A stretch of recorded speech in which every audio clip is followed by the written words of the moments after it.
Edu, a gente tem que ressaltar, né, que o empenho e a dedicação dos atletas, eu acho que a estratégia e a parte tática do Guarani, nós falávamos muito isso no início, que o Guarani continuasse, né, naquela evolução, e hoje deu para ver, né, o Guarani, a Portuguesa, mesmo com o número de jogadores igual ao do Guarani, o Guarani era melhor na partida, chegava, pressionava, tinha uma estratégia melhor, né, a Portuguesa evoluía em alguns momentos.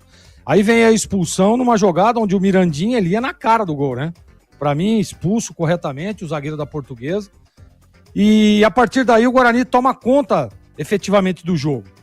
Falava no primeiro tempo que eu teria mexido no time já no primeiro tempo para tentar fazer o segundo gol. E aí quando você faz o segundo gol, você vê aí no finalzinho agora, né? Foi a mesma coisa que aconteceu lá contra o Velo. O Guarani estava ganhando o jogo, né, tranquilidade, e aí ao invés de partir para tentar fazer o segundo gol, e aí envolve aquela questão emocional, né, do time que estava lá, tá jogando em casa, tá perdendo, precisa sair, precisa pressionar, é a mesma coisa, só que hoje a Portuguesa tinha um a menos, e aí o Guarani manteve ali a mesma estratégia, o Matheus não mexe no time, depois a gente pode ser que na coletiva ele explique, né, aí ele vem no segundo tempo com uma mudança, apenas uma mudança, colocando o Cicinho, e aí o que pensou ele?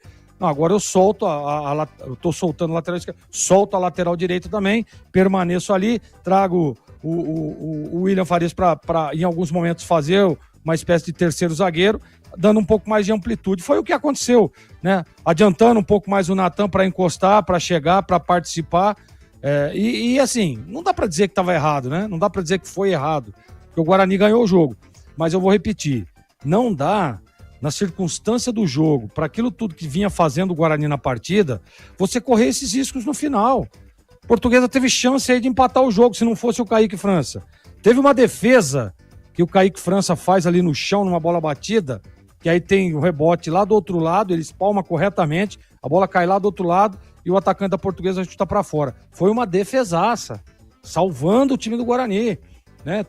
Depois teve aquela cabeçada também, numa cobrança de escanteio, onde o Kaique França novamente faz outra defesa. Então não precisa correr esses riscos, né? Numa partida que o Guarani controlou, o segundo tempo estava todo controlado, nas mãos do Guarani.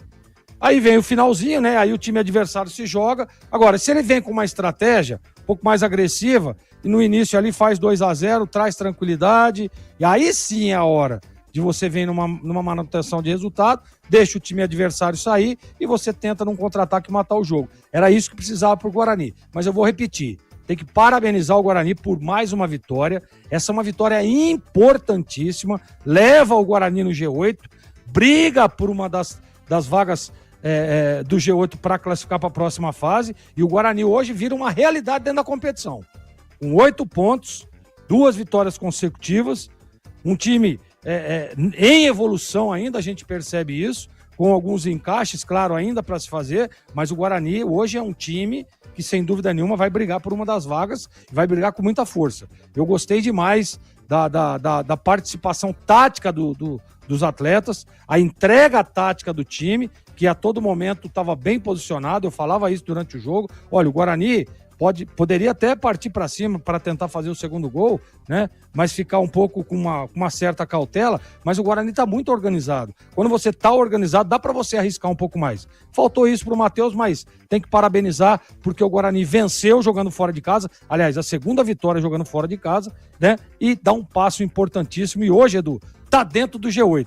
Parabéns ao Guarani, belíssimo resultado. Olha, o Guarani